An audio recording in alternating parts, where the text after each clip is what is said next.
republic for which it stands, one nation, under God, indivisible, with liberty and justice for all.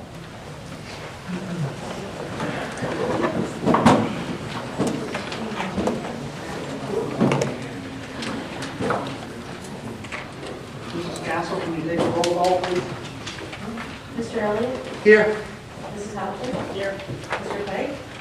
Here. Ms. Jones? Smith? I'm sorry. Let's see, Jones? Jones. Smith? Smith said that. I thought you had developed a sense of humor. All right. Dr. Travis? Mr. Gaynor? Out here. Mr. Warren? Here. Ms. McCarty? Here. Dr. Gray? Here. Thank you. Okay, for the introductions, on my left, we have our board secretary, Mrs. Kipser. To my immediate right, we have the superintendent, Dr. Alexis DuBroin. On the far right, we have our solicitor, Mr. Roos. Next to him is Ms. Sandy Castle. And next to her is our HR person, Ms. Nancy Kitten.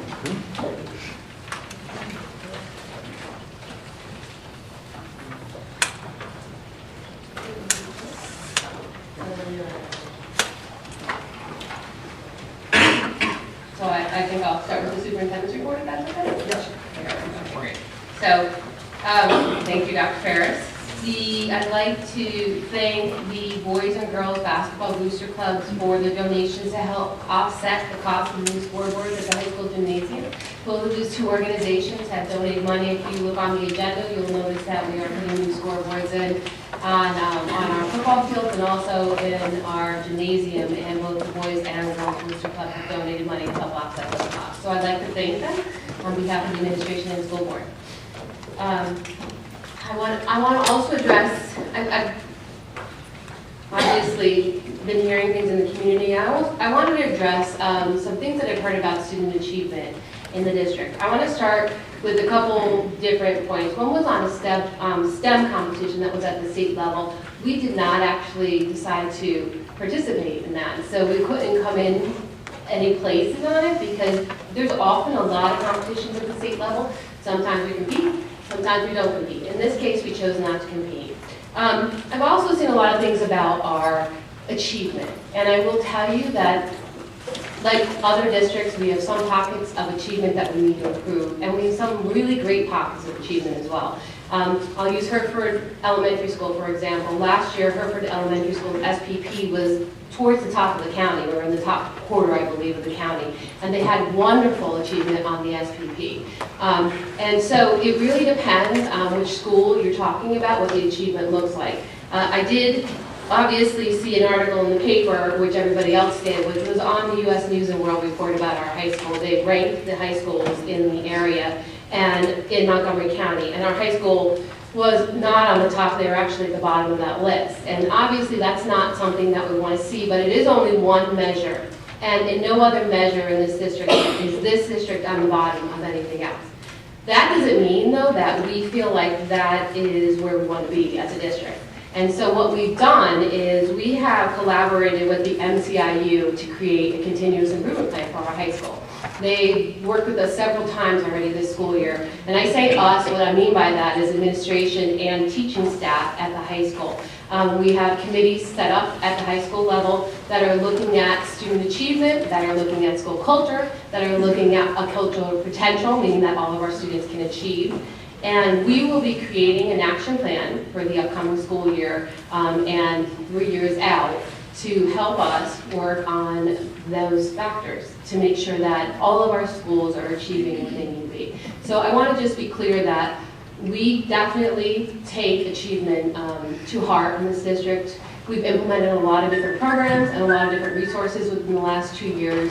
Things like map testing help us analyze our student growth. And we have data teams in all of our schools, and we have plans of improvement in all of our schools. We've done a lot of staff development on the standards that exist. We've brought in programs in our English language arts area from K actually to 12. We've done curriculum work and brought in programming for that. And in mathematics, we've done the same. And that's happened over the last 2 years with the support of the school board, the administration, and the staff. And so I think that we're on a really good track, and I believe that we will see growth throughout the district. But it's not that we're not doing well, and I want to make sure that everybody recognizes that, because we definitely have some really great pockets of achievement, and we have some areas of improvement. And I think a lot of districts see that, not just Separate Park. So I wanted to just address that, because I know it's sitting out there, and I feel like it's important for everybody to hear what we've done and where we're headed. And I feel like it's in a really good direction. I also want to talk about the many accomplishments and recognitions that we've had over the last month, and there's been a lot of great things happening in the district. Our girls softball team won the District 1 4A championship. And they won the first round of the state playoffs, and I believe that's the furthest that we've ever gotten for the girls softball program, and so it is a huge achievement. They are a young group of girls. We don't have many graduating seniors, and I hear we have a lot of talent coming up as well, so we're really looking forward to see what's happening in the future. We were going to recognize them tonight. If you looked at the agenda, you probably noticed that it was on there. Unfortunately, senior week won out, and so we didn't have enough people coming. I don't know if I had to choose between the board meeting and senior week, which one I would choose, but, so we're going to do that in August instead, but we definitely want to recognize those girls for their hard work. In addition to that, we inducted 3 people into the Academic Hall of Fame recently. Andrew Siaki, who was class of 1980, Reverend David Ginsler, class of 1961, and Michelle Hahn, class of 1992. All of their accomplishments were so impressive when we had our recognition event. And then we also recognized and inducted 2 new members into the Athletic Hall of Fame.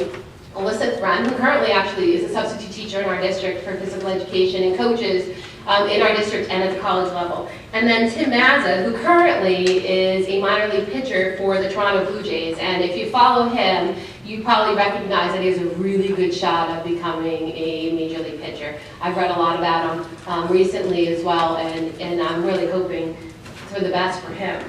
And then finally, on Thursday, June 8th rather, we had, I think it was 205 of our students graduate from Upper Perk High School. And of course, I always think that that's our biggest accomplishment of the year, having our students go K-12 and graduate from our high school and be able to do whatever they want when they leave, to me, is our biggest accomplishment. So I'd like to congratulate all the students that graduated as well.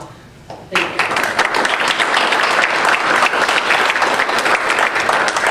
Thank you very much, Dr. McGloin. Solicitor's report, Mr. Roos. Thank you. Just letting everyone know that the rules regarding vaccination will take effect at the beginning of next school year.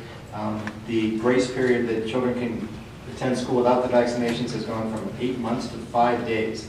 So it's important that that word get out to everyone. The other announcement is a executive session was held prior to tonight's meeting regarding personnel, and there will be one after tonight's, at the end of tonight, regarding personnel and litigation. Thank you. Thank you, Mr. Roos. Our presentation, we have the final budget for the year. Sandy Castle.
All good things take time.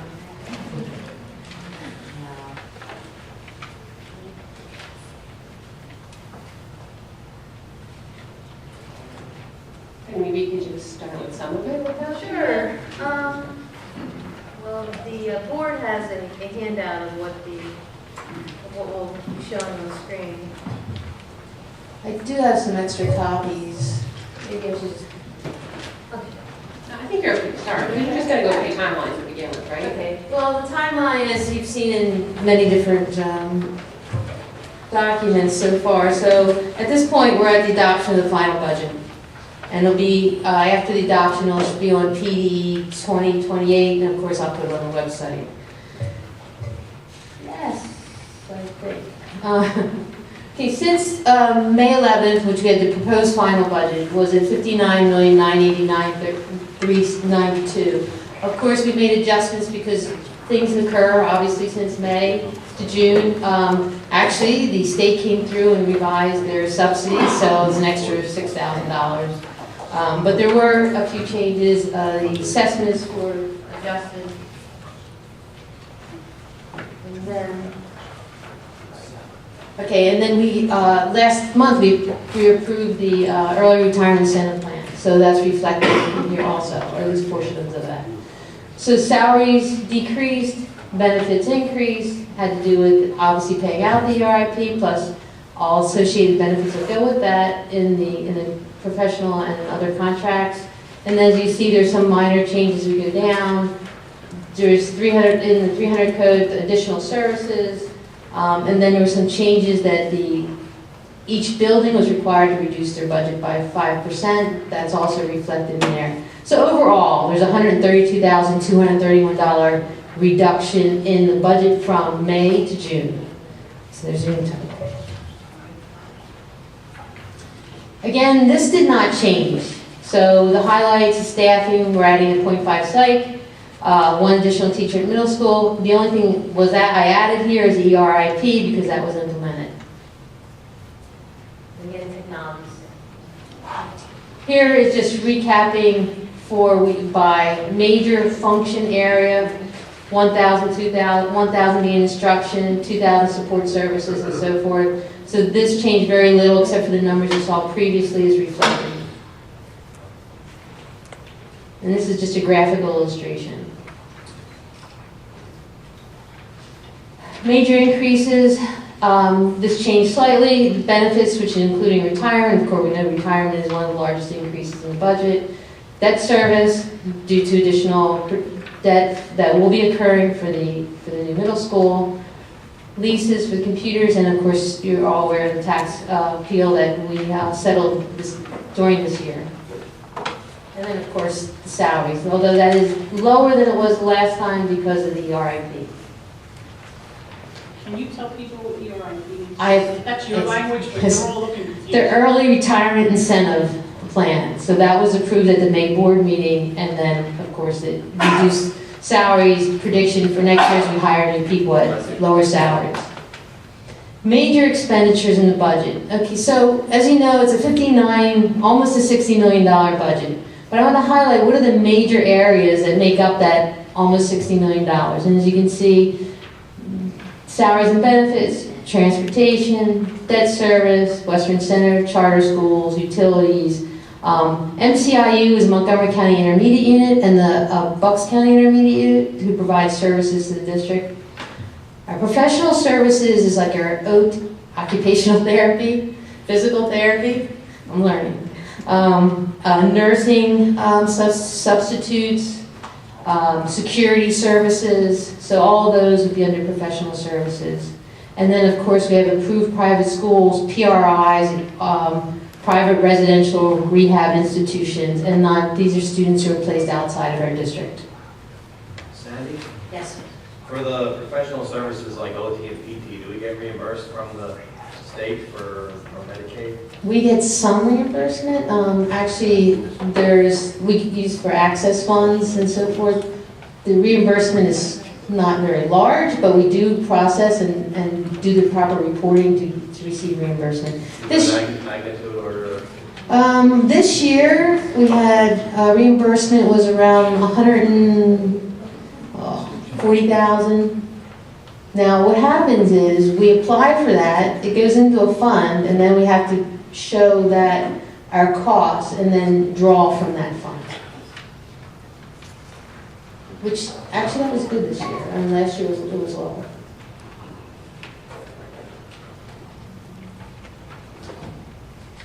This makes up the revenue. The recommendation, this is projecting a 3% millage increase. Of course, most of our revenue will come from local sources. We do receive significant in state sources, 30.9%, and then federal, small amount, but still important. And then to balance the budget, I don't have enough revenue to cover the $59 million, so you'll see that I need to utilize fund balance. And this is just rapidly. Real estate revenue, this is the only number that changed from May on this slide is the current real estate. So it changed only by a slight change of assessed values that occurred between May and June.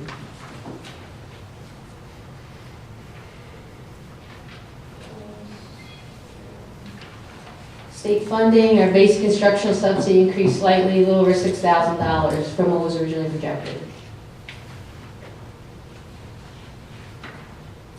And in response to Dr. Drake, the medical assistance access, I have increased the amount. Like I said, this year it was very little, but for next year I can draw down. We're drawing some of the money this year, and we'll draw some of it next year. Okay, this is the calculation just to determine, it's showing the millage. So if you see the top, it says total tax to be levied. Okay, so we estimate 96% collection, and then what that does is you assess value, and you drive down to near the bottom of the page, and you can see the calculation to come to the millage rate. Now I will say one thing, the last meeting I had 0.02438480. Although the state report said that was fine, it came out to 3.000001, so it had to be decreased so it would not go, they truncate, so. Slight change. 3% millage increase, homestead reduction. The state provides through slots money, property tax reduction dollars. It doesn't change very much. So the amount that someone receives as a reduction on their tax bill has not changed. It's changed within $1 or $2 over the last several years. But as you can see, this drives out. It's determined by the number of homesteads or farmsteads that's provided to us by each of the counties. So $188.02, but then any properties that go below that, you have to also distribute those funds, and it brings in an additional 18 cents. Which is shown here. But in the calculation of 3% millage increase, so what will show on a tax bill is that decrease of $6,507, which is at the bottom off the assessed value, that will allow for the $188.20. And then this is just showing a comparison, median assessed values, which we refer to most of the time. I have an average assessed value as requested one of my board members. So as you can see, if at 0, obviously there's no increases, but 3% what the increase would be in the tax bill for Montgomery County and Berks County. It's $108 for the median and $85 so for Berks, and then the average accordingly. This is just showing the millage history, which is provided previously. Again, the market values this just shows you the percentage of of our district as far as market value between Berks and Montgomery. If you wanted to calculate your tax bill, you would take your assessed value divided by this SEB ratio times 75% times the proposed millage at 3%. And deduct $180.20, and that would you would come up with your tax bill. Any questions?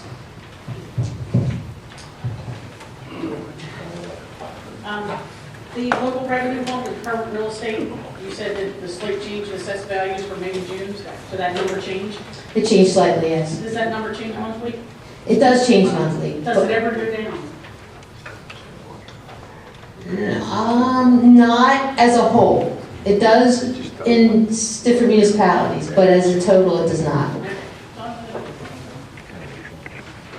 And okay, so on the grants and the funding aspect, I know that federal, we don't get anything.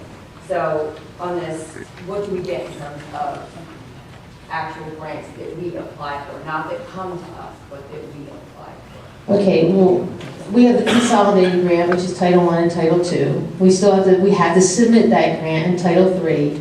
Title III is usually with the consortium with the IU, so you have Title I, II, and III. And that's the federal. And they're federal grants, I know yes. and that's right, and that's approximately what, like 100,000? Well, no, that's total. Your Title I is around 312,000. Okay. Your Title II is 90,000, and Title III is around 6,000. Then you have your IDEA funds. Your IDEA funds are based on the student count, so those funds could vary depending on the count. So that's about another close to 600,000. And then you have some access funds. Now the access is a lot more involved. In fact, it's very involved. People have to report time logs and so forth of services provided, and there's a lot that goes into that to draw those funds to the district. And that's for the Medicaid. There's also some Medicaid funds there. That's all the grants that we have. Didn't we get a grant for? Oh, we had Safe Schools. We had the Safe Schools grant with around 15,000. So you actually had to. We had to apply for that one, and I believe we're sending an application in this year. We are sending an application, and we also had 2 additional grants on top of that this year that were not part of the budget. One was for a nutrition program and also sporting equipment at Marlboro, and then we did a grant with Can you those two? So it was for healthy lifestyle choices in education and also equipment, like PE equipment, but not for physical education necessarily. So that's where we got that GABA, if you remember that, That's that right. name. So we had that grant. And how much was that? I don't remember. I wish I'm sorry, I don't remember the amount. It was maybe 8,000, 10,000, I'm something. not sure with that one. The other Marlboro grant was about 4,000. And so then the other grant that we got, and then this was for, and then we got another grant with Lifespan, and that was a state grant actually, but it was a grant to do collaborative work with preschool programming and have that merge, and hopefully we'll end up with that again this year. We're trying to send another team to that, And who wrote that? Listen, yep, that's fine. Yep. So, and then we are applying again for the Safe Schools grant again this year. It just came out, and so our intention is to apply again this year. John and I have had conversation about what we feel like we could apply for. We're looking at possibly, hopefully, getting new camera systems at Hereford and Marlboro, and then an app to actually use it on our phones so we can see what's going on. So That's what I was thinking. thank you. Well, there's lots of grants that are available, so I hope to have some active applications. Any other questions? Okay, we'll move on to the next portion of the meeting, the public comments. Before we go to this, I'll read my normal statement. Citizens are invited to address the board at this time. The public comment period is reserved for residents and taxpayers. Speakers are asked to state their name and portion of the district where they reside before addressing the board. The board requests that each public comment made during this first opportunity be limited to items on the agenda. A 5-minute time period will be allowed for individual comments, although that time may be lengthened if time permits. If it is determined that there's a large number of individuals who wish to comment on a particular topic, at the discretion of the presiding officer, the individual comment time may be reduced from 5 minutes to 3 minutes. Individuals may not yield their time to another speaker. All comments will be directed to the board as a whole or to the presiding officer. No comments or questions shall be directed to individual board members or district administrators. Where applicable, responses to questions asked during the public comment period will be answered upon the conclusion of the public comment period. All public comments and responses must be in the spirit of civil public discourse. Abusive or profane language will not be tolerated. Please be aware that all comments are being recorded, and the board in advance thanks the public for its cooperation. We have 3 requests to speak on the agenda. There's one from Mr. Hilliard. Yes, that's correct. Do you live in Allentown? That's correct. Are you a taxpayer here in the I'm a district? state taxpayer, yes. In the district? I'm a state taxpayer. Then you are a taxpayer in the district. I don't You think, need to either be a resident or a district taxpayer to be eligible to speak. Okay, could you speak to what section of the Sunshine Act allows that? Yeah, the section on public participation, or the section off the top of my head, but I'm happy to quote it to you if you offer one. Okay, I'd appreciate that, okay. Mr. McCary? Keith McCarrick, Pennsburg. Couple of questions. First, on the personnel report regarding the appointments for professional staff, we have an individual being hired as a temporary professional employee. It's item number 1. And this is a new position. What is the title of this new position and their duties? Do you want me to read all the questions first, or do you want to try and answer Read all as the we go along? questions first, please. Because I have a number of them. So that was the first one. And then on the next items, 3 and 4, under the same thing for professional staff. What is the extended school year? Is this the summer school? And why do you need these positions? Because under the first one, the third, you have a nurse and 2 paraprofessional subs. And then on the fourth item, you have extended school year support staff employees, and you have 2 paraprofessionals, so I'm sort of confused that you have a paraprofessional under one and 2 under another one, so there's some sort of distinction, I hope. Underneath the action items, action item C, budgetary transfers. What would these be for? What are the amounts? Item D, motion to acknowledge receipt of Planecom D. I won't read the whole thing here. Go along with item E, design development for the Perk Middle School. References the attachment. I tried reading some of these this afternoon in my limited time, and I only got so far. But my questions are, has everybody read them? What are the current estimates for the school? Because during a portion of that, it makes note that if the costs equal to or exceed 8% of the estimates, a second Act 34 hearing is required. It goes on to say another thing about Act 34. Max is currently $50,488,638. So if we're at that, I believe the hearing might be required. Also, it says in there that if the aggregate building expenditure standard is exceeded, the project goes to referendum, that aggregate cost is $49,288,509. Item E, motion to authorize the advertisement to seek bids. Do we have all the required approvals for this to go out to bid?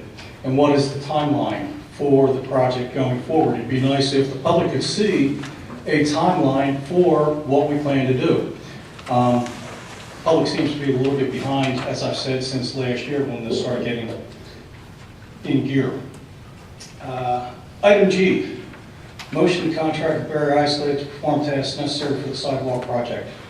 Is this considered part of the middle school project, or is this a separate project? What's the projected cost? How are we paying for this? Is this part of the construction loans, existing capital? Do we have some other funding for it?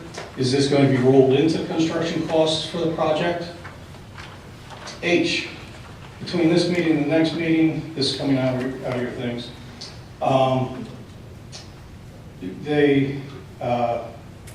Board of School Directors authorized superintendent to take action on behalf of, 1, hiring of teachers, non-administrative employees, that's fine, but to pay district bills to the extent that payments reflect a budgeted expense.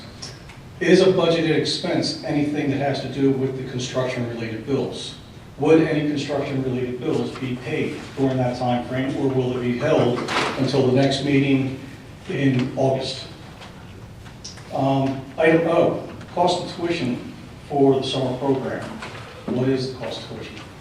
Item S, motion to give Sandra Castle the authority to assign a portion of the fund balance to the turf fields. My question on this is, I believe just last month or just a few weeks before that, we transferred $114,000 to the turf field replacement fund. How much more do we need to put in there, and how often are we putting that into the account? Because I believe we have this budgeted each year, so we've been building this up for a number of years. And what would the current balance for the turf field fund be after this, I guess? Looking at all these unbudgeted items that have been through, items F, T, U, V, C, C, D, D, E, E, it looks like we're actually going to be spending about $176,000 on real estate appraisals, athletic supplies, school board sound systems, computers, land software, and Adobe software. Thank you. Thank you, Mr. McCarron. Mrs. Cunningham?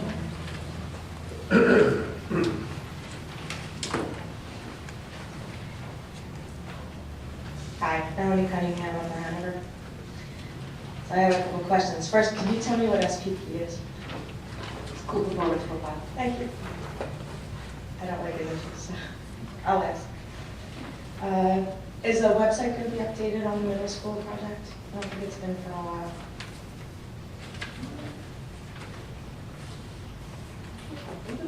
Well, why don't you finish your questions and I'll ask. Okay. I just wondered, I think Mr. McCarrick also said, did the board get the bid documents for the middle school project? And hopefully you all went over them, because obviously I can't see them. And I hope you wouldn't vote on going forward until you have read them. Item A. Action item A.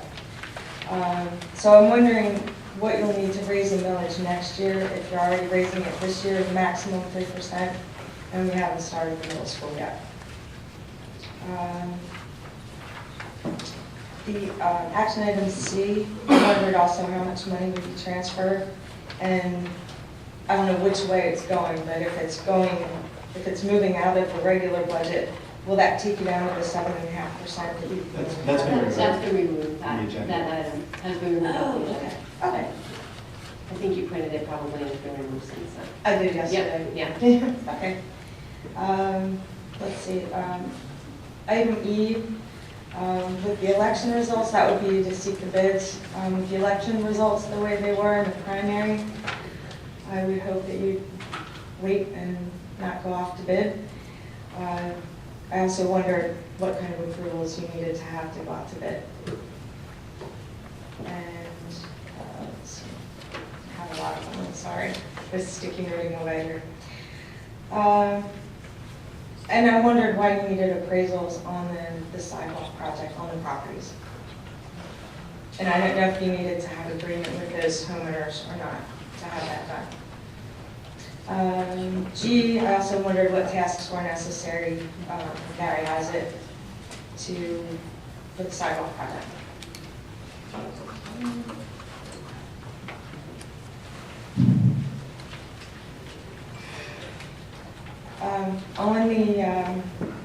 On the right page.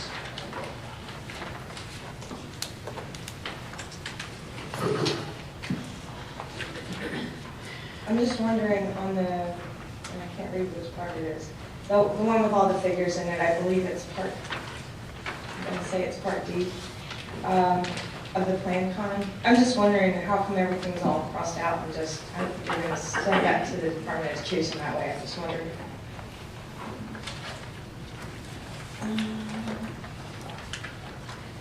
And I also wondered on our superintendent's employment agreement, I just wondered if there was anywhere that said what the performance standards were. And I see the proposal for the high school sound system and the natatorium. And then there's that's also the sound system.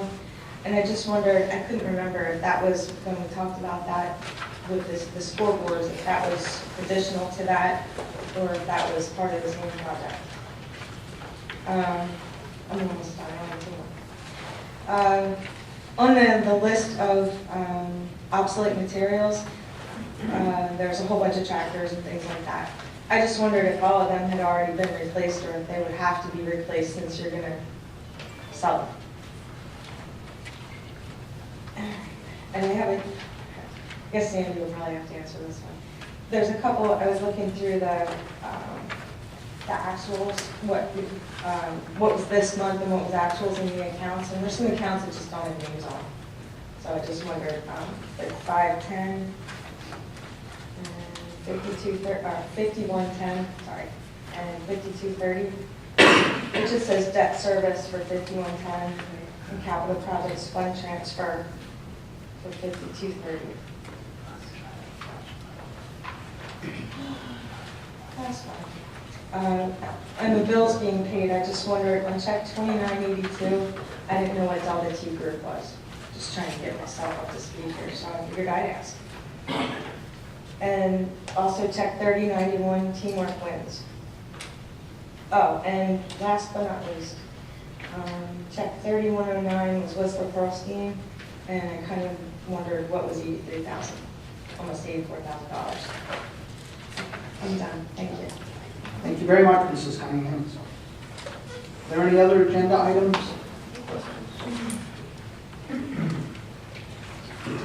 Brian Kiernan, 1080 East 11th Street, Pennswood. Millage rate is increasing by the maximum 3%. How is STEP changing? It's not changing. Not changing. Okay. And how over capacity is the current high school?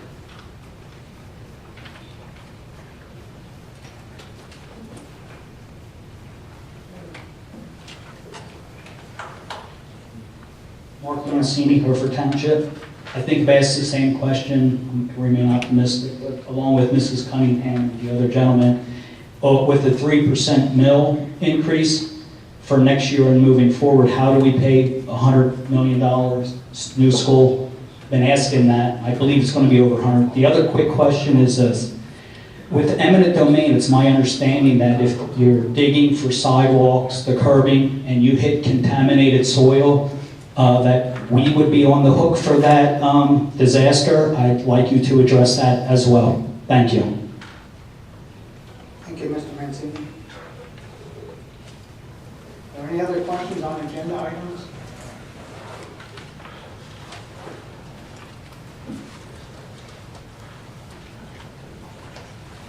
Stein, East Greenville. Action item 1, or A, I'm sorry. What has been done to lower the 3% that you are proposing and looking to approve tonight? Action item D as well, are all the approvals in regarding starting the bids for the construction?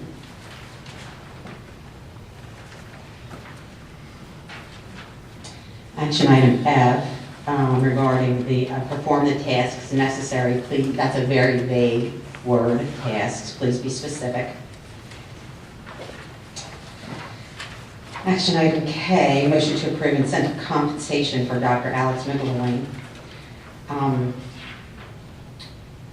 What is required for the superintendent to receive the compensation, and what exactly is the compensation?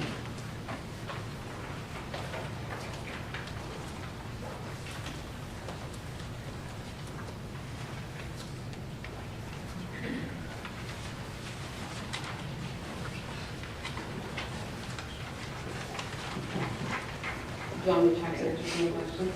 If there are no other questions, we'll answer those. Just a comment.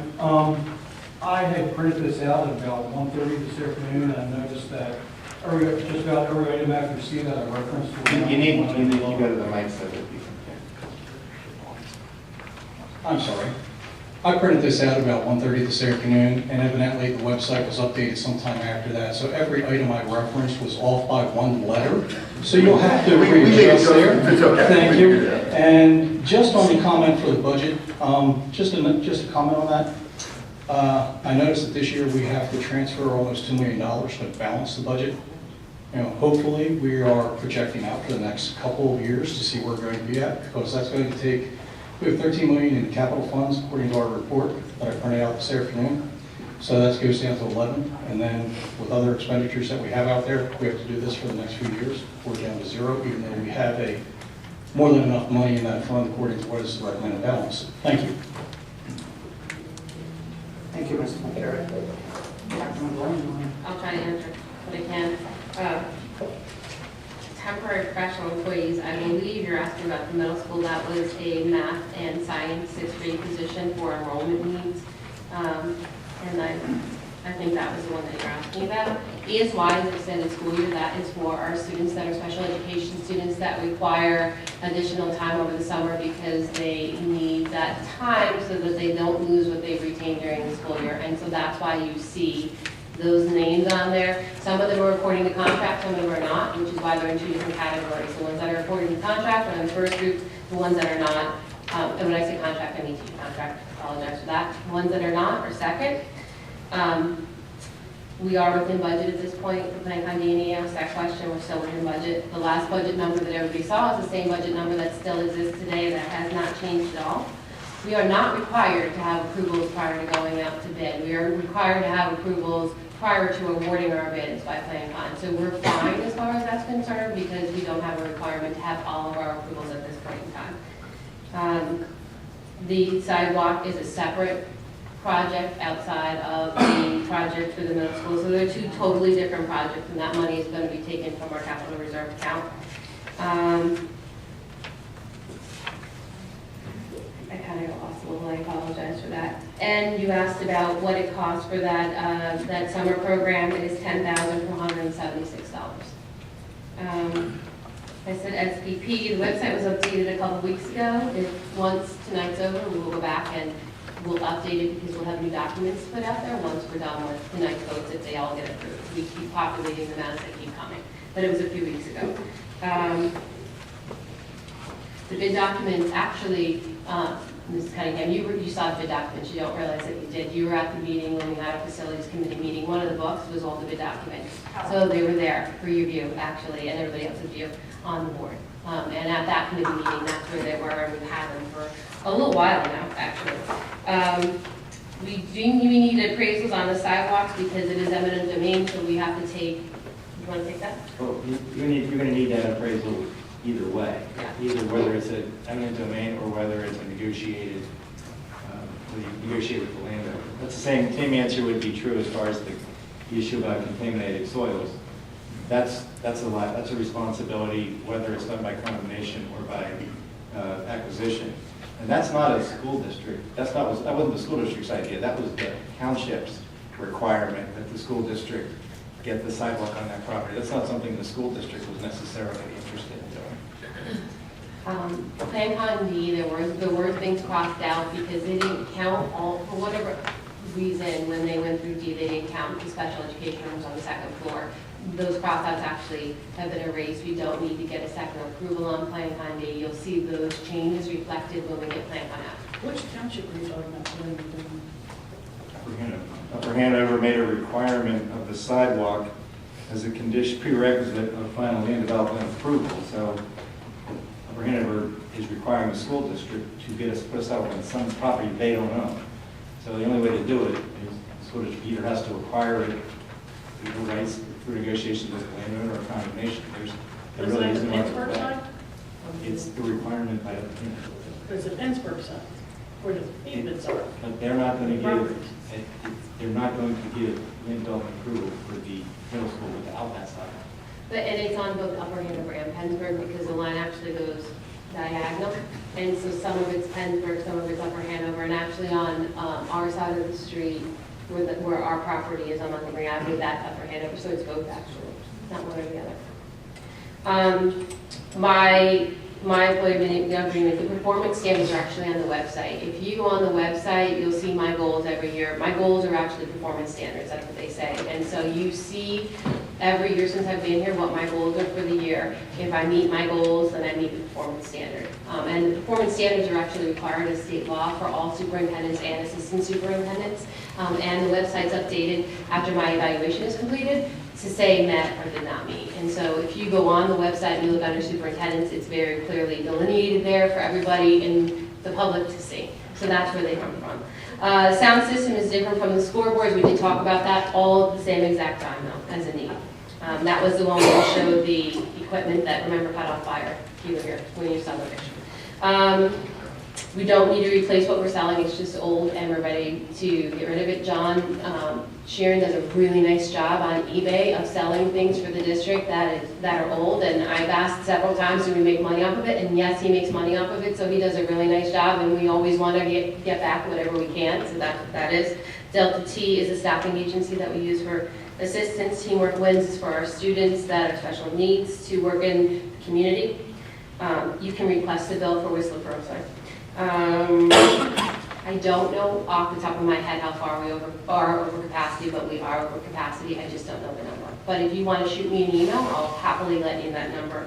And then you answered the contaminated soil. We did talk about how we brought down from the last time to this time our budget by 120,000, 130,000, somewhere in that range between the last time and this time. So we did work to bring the budget down since then. And I think I've answered as much as I can.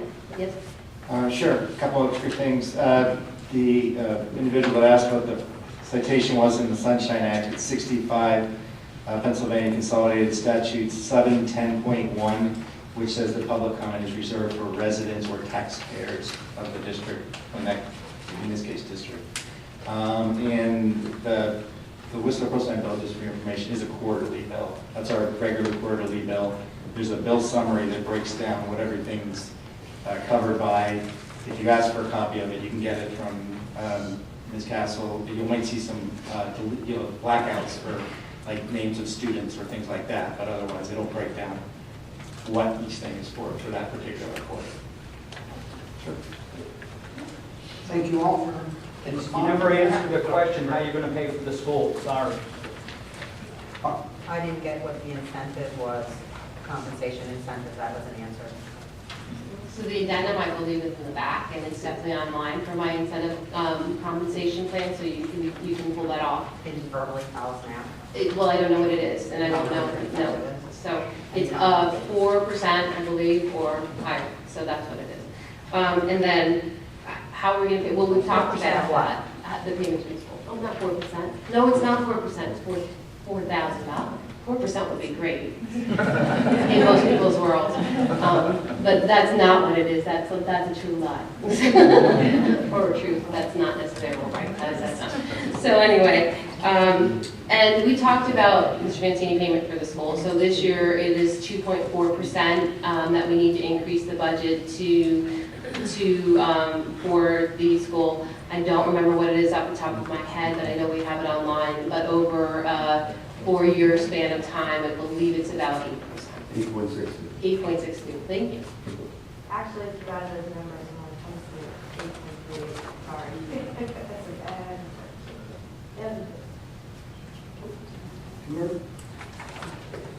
Yes. Ken, you said Upper Hanover, so are the sidewalks also on Pennsburg, and do we have to get approval from them as well?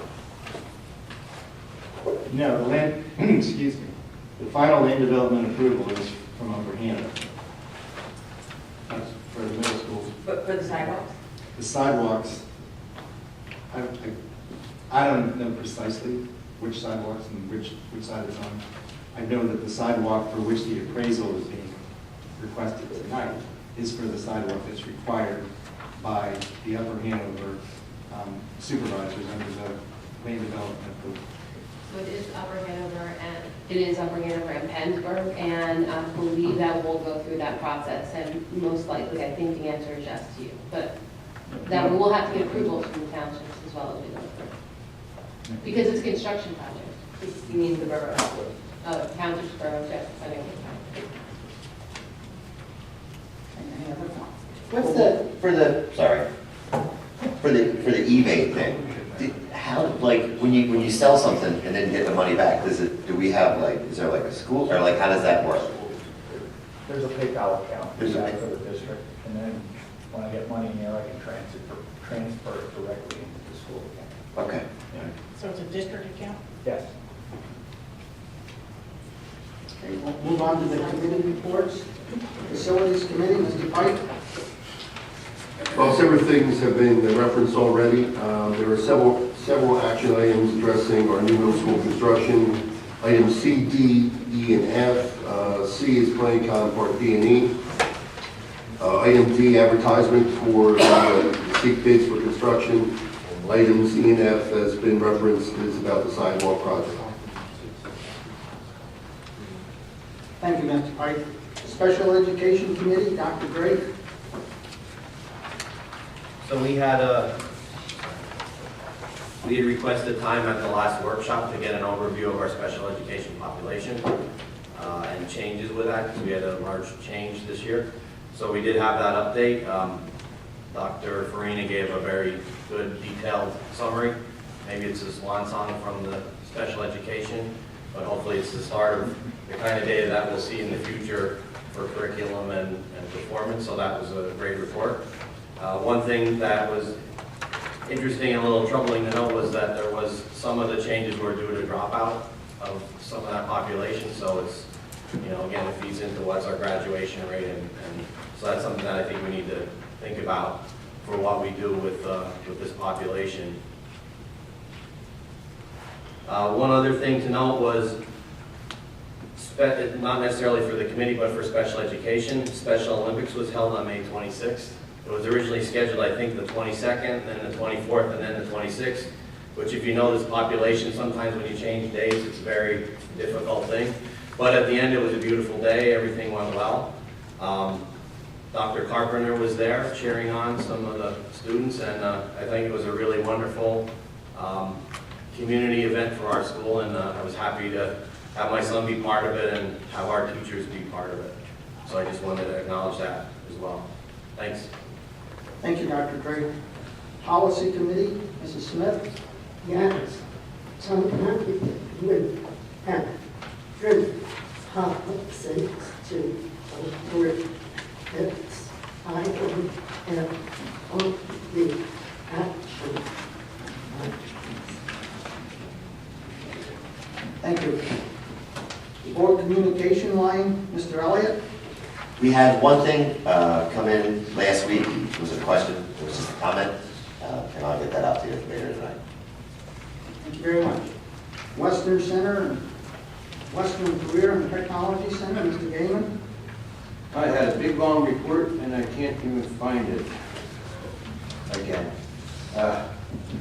They had the, I will make it very short then. They had the annual senior recognition ceremony about 2 weeks ago.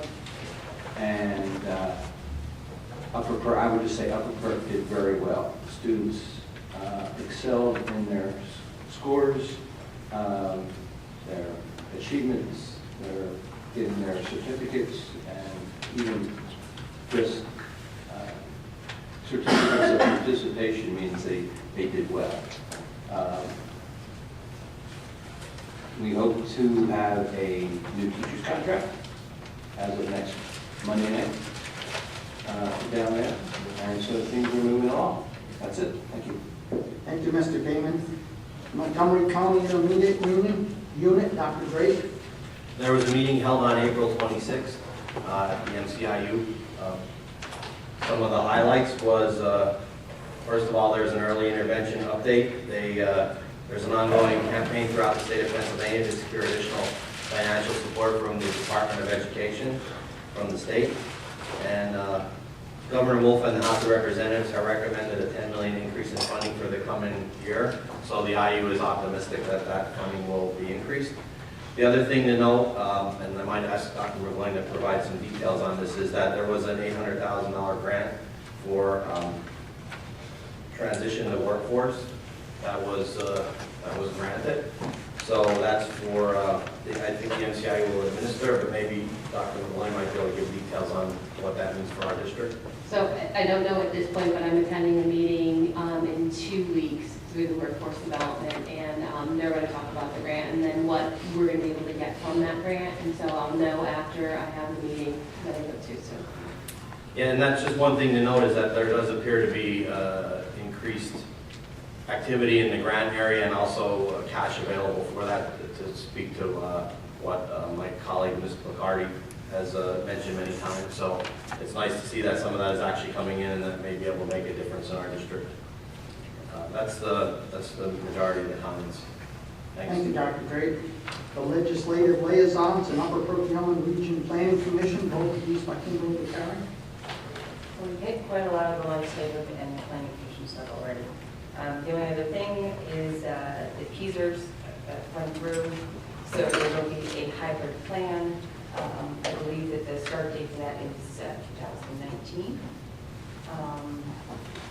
That's about it. Thank you very much.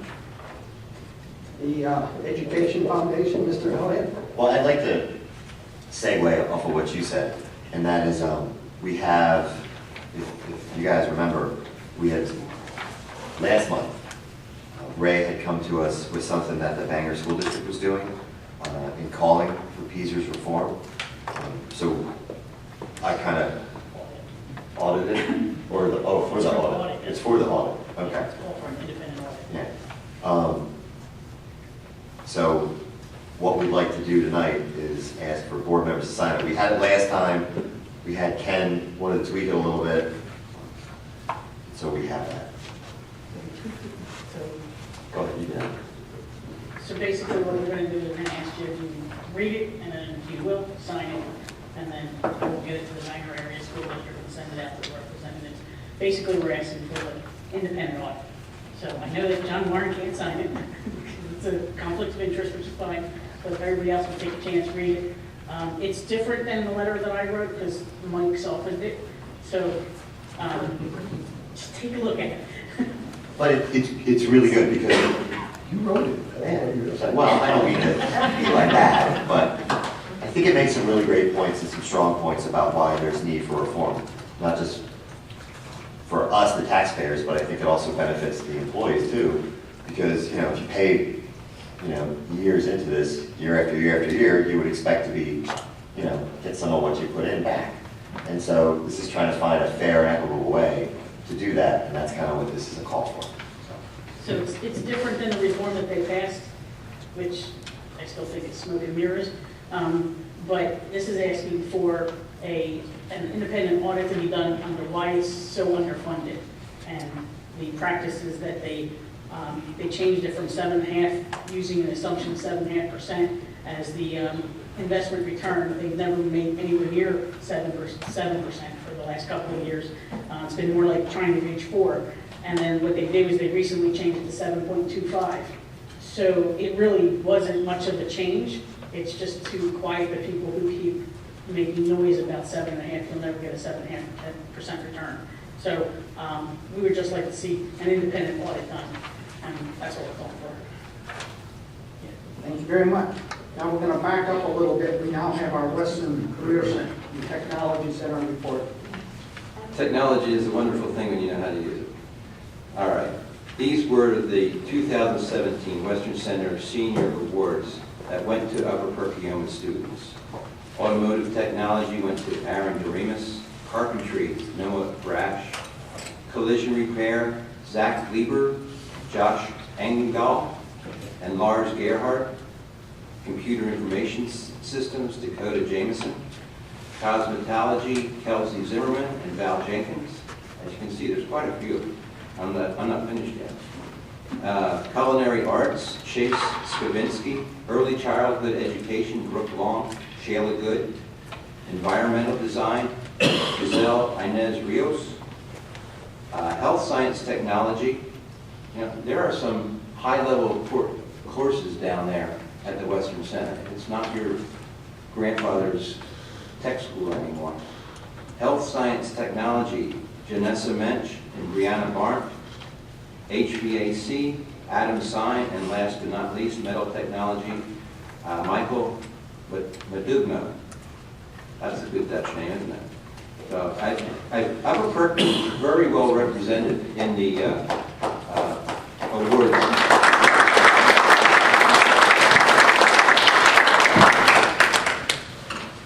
Thank everybody for the committee reports. We'll move on to the minutes. I'd like a motion to approve the regular school board Minutes for the May 11th meeting. I'll make that motion. Discussion? I still don't like that there's no answers to the questions in the meeting minutes, I'll read them now. I would again just like to point out that I was late because of the orchestra concert going on that night, which my kids were in. Any other discussion? All in favor? Aye. Opposed? No. Motion carries. We'll move on to the personnel reports. Make a Do motion, you want to take all of them in one motion? make a motion to approve the personnel report as it stands. Do you have a second? Second. Discussion? I have two questions. The first one's on the support staff, number 2. $15 an hour, it's per the compensation plan, but where did we bring Doreen on that schedule? That is your bringing her But what level? That's not the beginning, because didn't we move that from $8.40 to It's the $9.25? top of the low. It's the top of the low? It's still not in the middle of our scale. You know how it's banded just like our other plans are banded at this point. So in that low bracket, it's the top of the low bracket. Well, top of the low is actually the bottom of the next bracket, isn't it? No, it is, but it's below that, below the other bracket. So when I say the top of the low, it's not right at the top, but it's below the other bracket. Does that make sense to you? Well, Kim's shaking her head no, so. I agree with, and go ahead, Ashley, because you were saying yes, the top of the. So the top of the low and the bottom match, but this is below the top, if that makes sense. But it's towards the top of it. Well, my concern is, don't we have people that are making like $15 an hour or around that have been here for years? Not in this group. Not in this group? No, What about another group? they're not comparable. They're not in the same groups. Okay. And then my second question is part 6. The part-time custodial staff, 1071. All the others are at 1071, right? All the people that are currently working. In their first year. Okay, but I'm just saying, everybody that was under that is brought up, After correct? their first year. If they're first, Yes. or more. Actually, if they're more than the first year, they're making more than that. So the bottom now, starting July 1, is 1071. Anybody that wasn't there is going above it. Yep. Yep. That's where I'm at. I'm done. Dr. Brady? I have a question on the resignations. You might know what one is. Do we do exit interviews? Of course. Okay. So will we ever get a summary of those? I mean, it's been about 2 years since we started that process, or an updated summary. Maybe you gave some summaries intermittently. We did give you a summary, but we'll give you another one after our season's over. Like we're in the midst of it, so we've gotten a bunch of, I probably have seen 5 recently. Okay. And I noticed these are 2 special educations. Is there any, or maybe that's something that we talk about in personnel? No, we can talk about it. They've decided to stay home with their children. Oh. It's back all free. Yeah. Okay. Well, that's a good We reason have, for exit. yeah, we have some, yeah. Okay, thank you. And just to touch on that exit interview, with all the people that are taking the early retirement package thing, if we can make sure we get some sort of exit interview from them, just for feedback and stuff like that, and have that shared with us. Any other questions? All in favor? Aye. Opposed? Motion carried. We'll move on to the action items. Motion to approve the budget resolution with a 2% millage increase. I'd like a motion to approve the budget resolution with a 3% millage rate increase as set forth in the attachment. And I put out one for 2%. Second. Which one is seconded? 2% or 3%?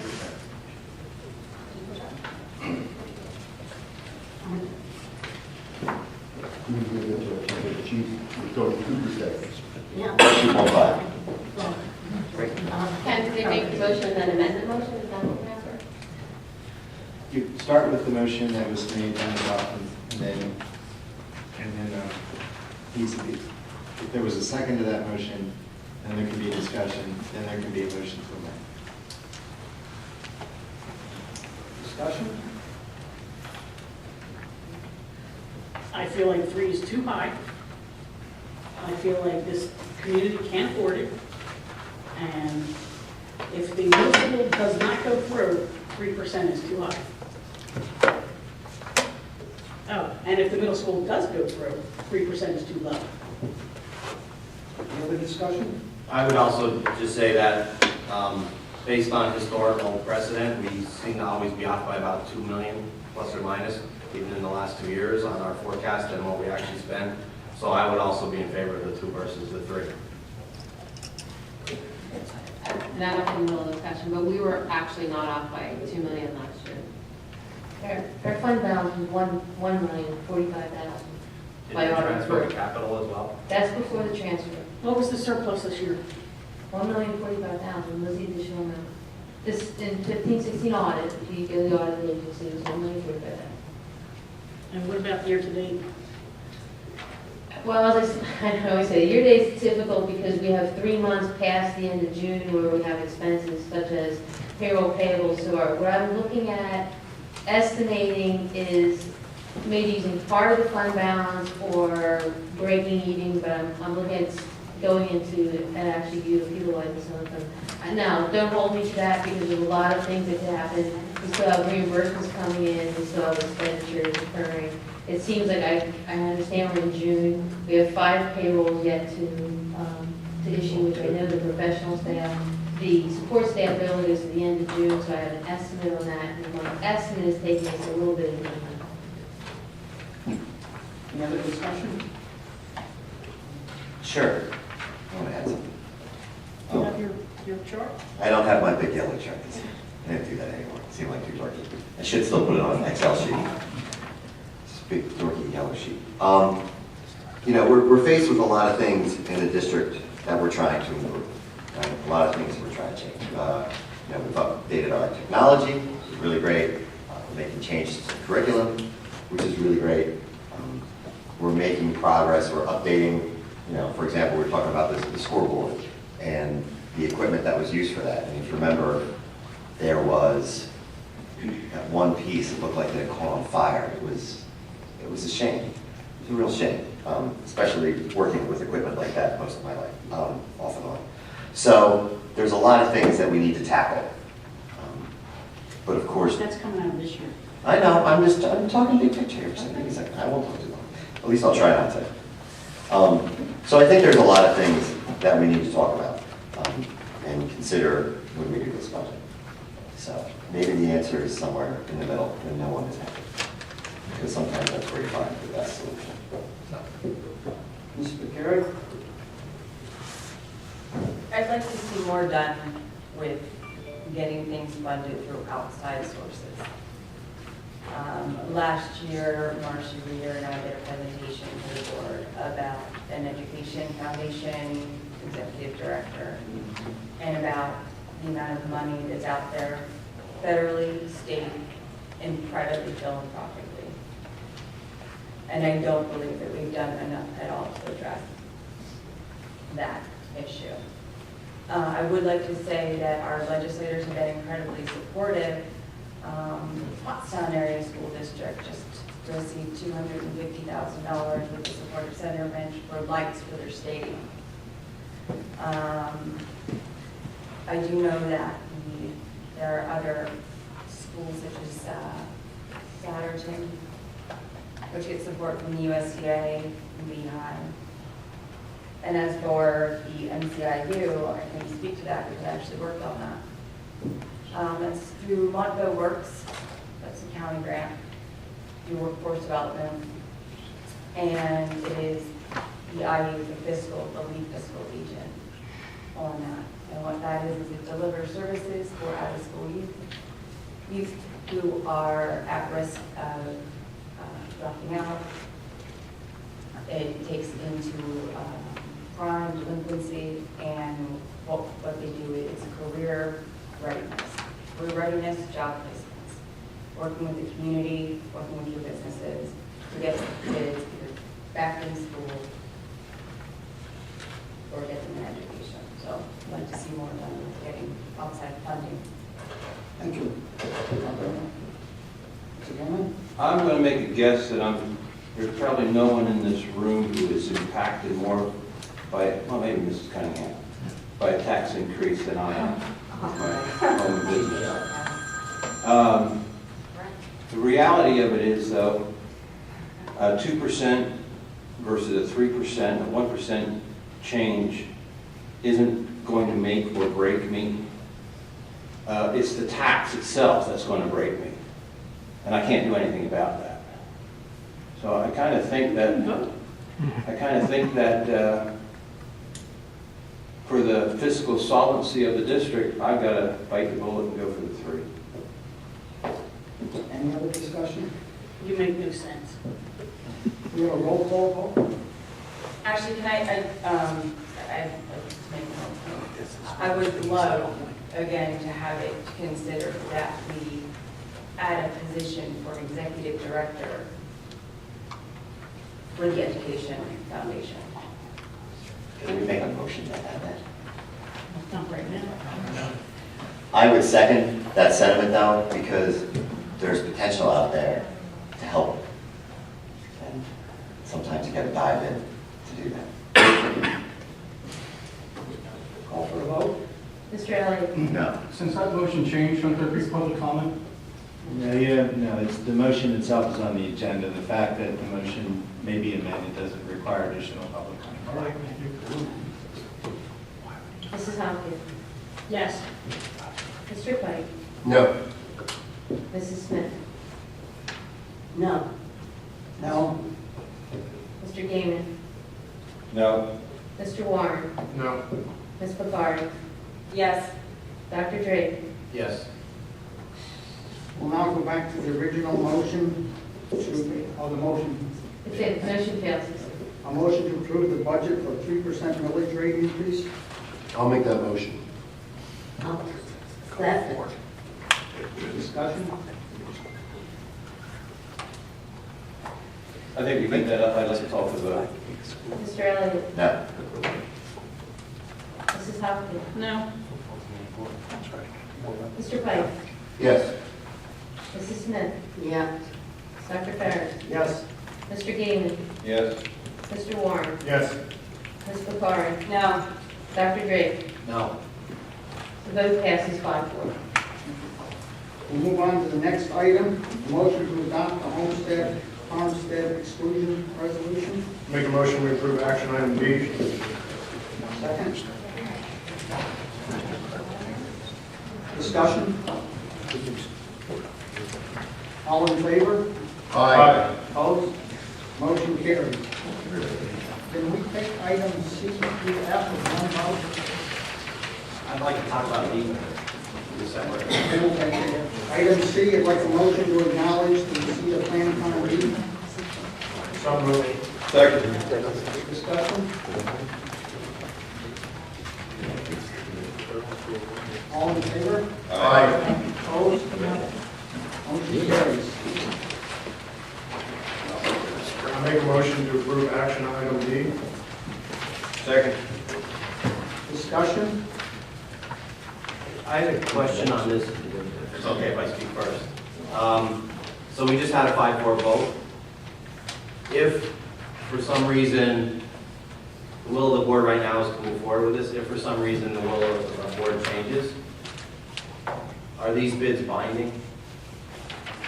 If the funding is not there, We aren't accepting bids at this point, we're just seeking bids. so we're seeking bids. But will there be language, so if they could apply for the bid and then if things change, isn't the construction starting in August? In September. And we'll look for the board to award bids in August. Okay, so we'll have a vote at that time? Yes. Okay, thank you. So who's going to bid on something if it's possibly going to be overturned in November? Should we have this conversation first? So if you, and maybe Ken can speak to it as well, but if you start construction in September, right, and we break ground in September, then if you stop construction, which is in the bid document, you lose all the money that you put into the whole entire project, including everything that exists on the property, all of it. All the more reason to have the conversation before September About what? about what happened in Election Day. There's a motion that was approved, we agreed to build a new middle school. At this point, we're moving ahead in that direction. We do not know what's going to happen at the election, so we're going to continue to move in the direction as though we're building a new middle school. And you'd rather risk wasting all that money? Yes. Wow. When is the next bond issuance? We're going to be voting on? It depends, it's around August, September. So you're going to ask us to vote on the second round? You already approved to go out for the bonds, and then once the bonds, you'll have to approve the issue itself. But we did take the first motion to go out for the second issue. Okay, and then what is there a number of board votes, and maybe, I don't know, can you speak to this, or Ashley, actually, maybe HR, is policy. Are there a number of percentage of board member votes that need to approve fiscal matters? You mean Like the budget, bonded? like the bond, yeah, like if we made the motion to approve the budget, we made a motion to approve the bond. There are certain items in the school code that require 6 out of 9 as opposed to simple majority. Bond issues are not one of them. Passing the budget is not one of them. There's both of those types of motions can pass with 5. Budgetary transfers at certain times of the year require 2/3 vote, but the other times of the year they don't. Thank you. Sure. Any other discussion? All in favor? Aye. Opposed? No. No. Motion carries. Item E, motion to contract the Silverman Company real estate appraisal. I make a motion, we approve action items E and F. Second. Discussion? Why aren't we going out to bid for this item? I should mention, E actually is a lower price, so if you looked at the agenda that we sent, not the one that was in the public, but the agenda that went out to the board on Friday, the price actually has come down by $700 per parcel because we did go for multiple, we went out for multiple vendors, and we got another one in after we sent it out on Friday, so it's down to $500 per parcel, so that has come down significantly. Areas that we would not go out for bids on because they've already done a significant amount of work on this, we just want to take it outside of the scope of our architect firm. So we went out to bid for Silverman Company. We didn't go out to bid, we just got different quotes, is what we did. Yeah. So we called different companies to get different pricing from them. Did we see the quotes? They weren't quotes, they gave us pricing on it. Okay. And E is for eminent domain, correct? This is the one. It's not just eminent domain, it's the sidewalk project. They've already been doing the work on the sidewalk project, but don't forget that, well, we wanted to take this outside of the scope of our architect. Okay, but this is real estate appraisal, so this is. Oh, I'm sorry, no, E is for eminent domain, yes. Well, but it doesn't, you still need the appraisals even if you were going to make a purchase by agreement. You still need to know what the value is. Do the property owners know that we're doing this? Or have they been notified that it's their, So like, we're getting an appraisal? So once we get this done, our intent then is for Sandy, myself, and Mark Hofstrom and Mary Eisman to bring in all of the property owners and talk to them about it, walk them through what it looks like, answer any questions that they have before we do anything. And then for letter F, Barry Isley. Doesn't one of the Upper Hanover Township supervisors work for Barry Isley? Yes, he does. And we don't think that that's a conflict of interest of giving them? He's never voted on anything, and he keeps himself out of every piece of it. He does not participate in anything as far as, and Gary Isaac represents a lot of different parcels. While we were at the last meeting, they were there, the same company was there for a totally different project. So anytime that comes up, because he works with them, he recuses himself from all of it, it's not just us. Yeah, but they're the ones requiring us to do this, and then we hire them. They're not requiring us to do anything, they're an engineering firm. Hanover is requiring us. But he hasn't to do that. participated in that. He has not participated in that at all. That just seems a little slimy. He does not even sit in on the discussion there. It still does not look right. I have a very quick question. E is an assessment. Discussions. What's that? He wasn't on the discussions. He No, was on not when you Facebook were Live, in. he sat there through the whole thing. Last week, he was in on the discussion. That's the only time he's been in on the Okay, so discussion. you just said he wasn't, but he is. Well, he's there, but he doesn't know. Actually, Excuse me, Mr. President, Dr. Drake had a question concerning the action items. Yeah, so this is a very simple question. So E is just an assessment, right, to say how much it costs if you provide the plan. What are the tasks in F? Are they actually digging and putting sidewalk in, or are they doing assessments and bid type of thing? Yeah, they do all the engineering, they don't, we would go out for bid for the actual sidewalk, because it's an engineering board, not the construction. How much is that? So, it's gonna be an hourly rate, and the hourly rate is, the same exact rates that we have in our contract with our architect. Sandy, you know what it was estimated at? Yeah, just around 110, 115,000. But that's there's a lot of things that go into it. They have to do survey work and so forth. So there's a whole list of things, and we have to include some permits and stuff like that. But it's not the actual making of the sidewalk, it's basically No. it just tells how much it's gonna cost to do the sidewalk. Yes, we had an estimate earlier in the year on sidewalks. So I Is will that give you. shared publicly or not? I don't remember. I remember it was an I executive. think, no, it was discussed. So I can give you the numbers. The one section was estimated about 218,000, and down 6th Street was estimated another 332,000. But that's just an estimate. There at is this point. Yeah, and that doesn't include, I mean, there's still other things that have been included, but they were just estimates. Okay, Yeah. sorry. So why is it the same rate if it's a different project?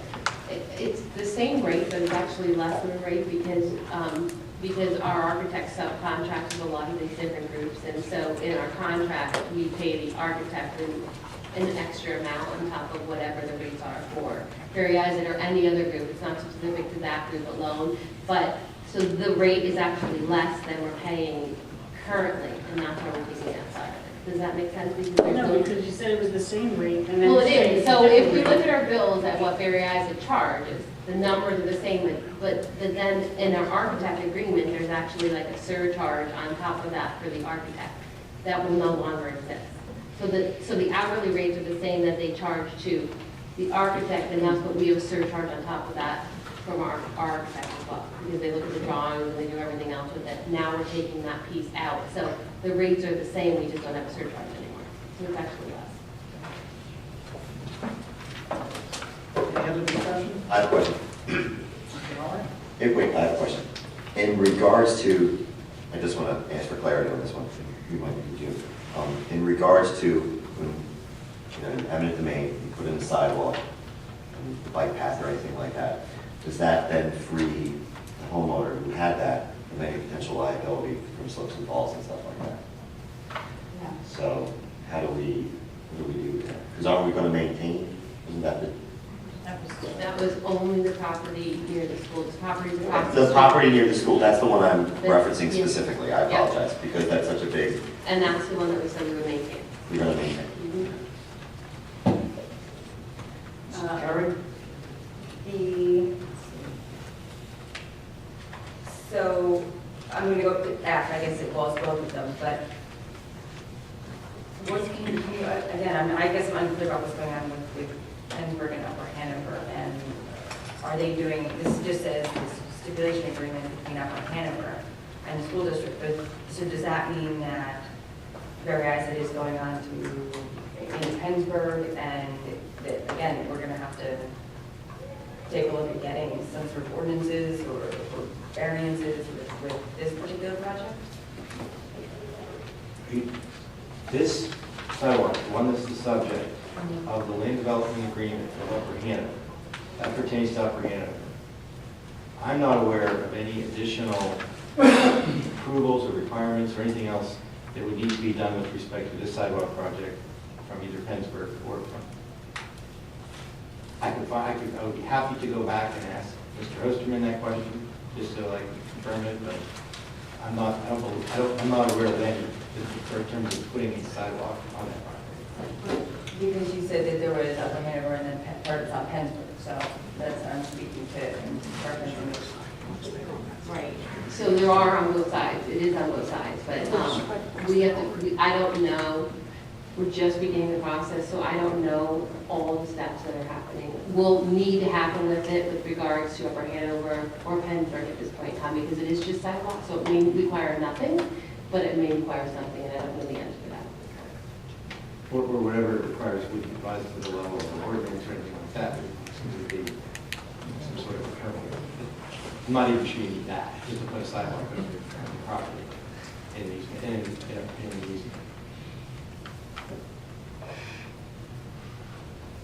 Any other discussion? All in favor? Aye. Opposed? No. Motion carries. Move to item G. Between this meeting and the next board meeting scheduled for August the 10th, the Board of School Directors authorizes the superintendent to take action on behalf and in the name of the district for the following purposes: hiring of teachers and to pay district bills. I make a motion to approve action items G and H. Take them separately. I amend my motion for action item G. Second. This is, we do this every year, right? This is like standard operating procedure for this.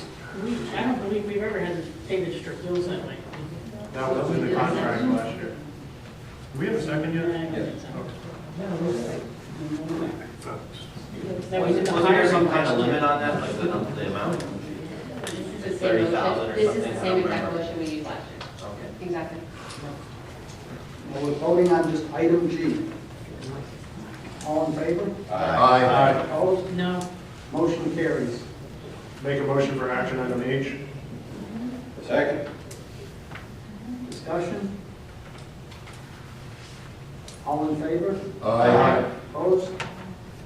Motion carries. Can we take IQ as one motion? No. Make a motion to approve action items I and J. Do I hear a second? Second. Thank you. You can have it, Will. Discussion? Yeah, could you explain number, letter I, please?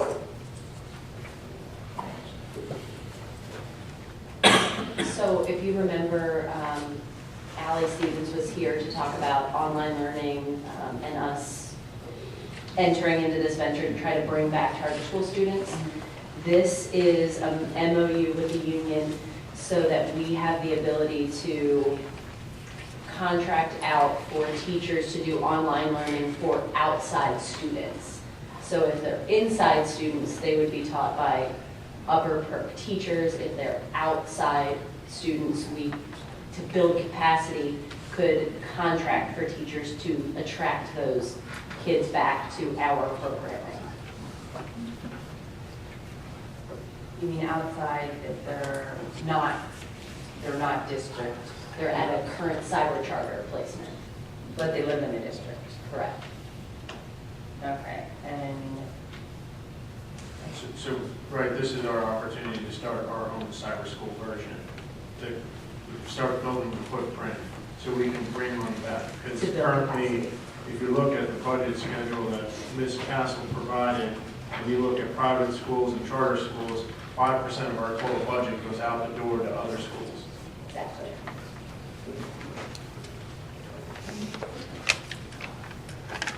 Any other discussion? All in favor? Aye. Now vote. 1 mil. We make a motion for action item K and L. Take them separately. I amend my motion for action item K. second. I'd like to table K because we did not have a discussion yet about the evaluation. Second that. Just to give us a chance. The motion to table can't be, it's an up or down vote.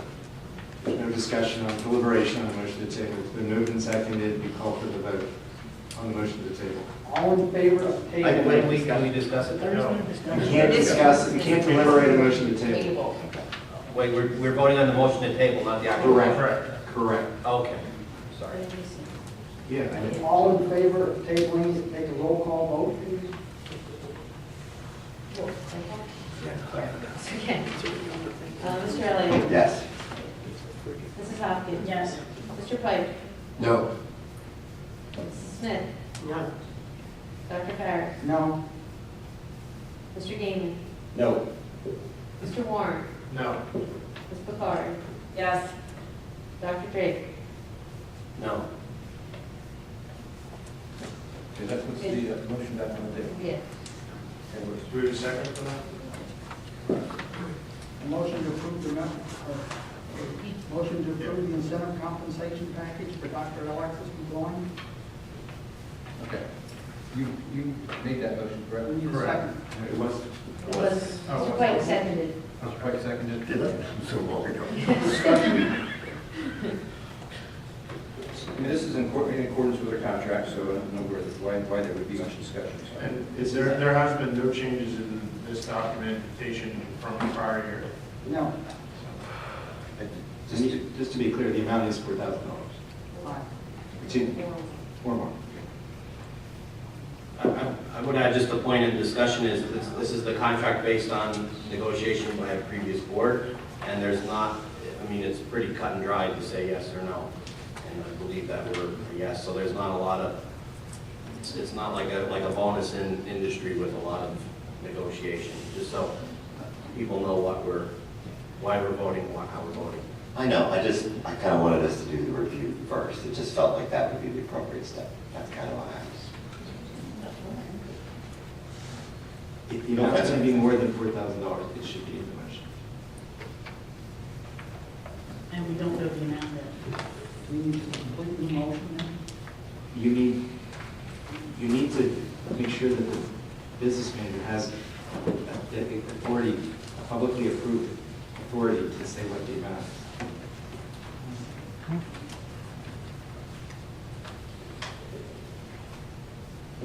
I'll